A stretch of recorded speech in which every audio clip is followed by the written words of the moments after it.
இதுவரைக்கும் வரலாற்றில் ஏதாவது போர் முடிஞ்சு வரும்போது வெற்றி பெற்ற மன்னன் தண்ணீரை அந்த நாட்டிலேருந்து எடுத்துகிட்டு வந்து பார்த்துருக்கீங்களா? ராஜேந்திர சோழன் கொண்டு வந்தார். 1000 வருஷங்களுக்கு முன்னால் தென்னிந்தியாவில் இருந்து கங்கை நதி வரைக்கும் சென்று பல மன்னர்களை வீழ்த்தியது சோழர் படை.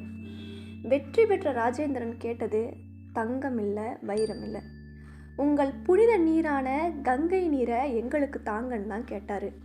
அந்த கங்கை நீரை தோற்கடிக்கப்பட்ட மன்னர்களோட தலை மீது சுமக்க வச்சு தமிழ் மண்ணுக்கு கொண்டு வந்திருக்காரு கங்கை கொண்ட சோழன்.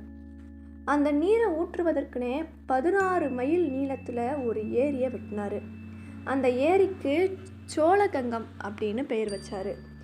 ஒரு வெற்றி தூண் கல்லாக தான் இருக்கணும்னு அவசியம் இல்லை, அது தண்ணீராகவும் இருக்கலான்னு செய்து காட்டியவர் தான் ராஜேந்திரன். இதை பற்றி மேலும் தெரிஞ்சிருக்க ஃபுல் வீடியோவோட லிங்க் கீழே இருக்குது, கிளிக் பண்ணி ஃபுல் வீடியோவை பாருங்கள். லைக், ஷேர், கமெண்ட் பண்ணுங்கள், சப்ஸ்கிரைப் பண்ணுங்கள். இது கற்றது வரலாறு.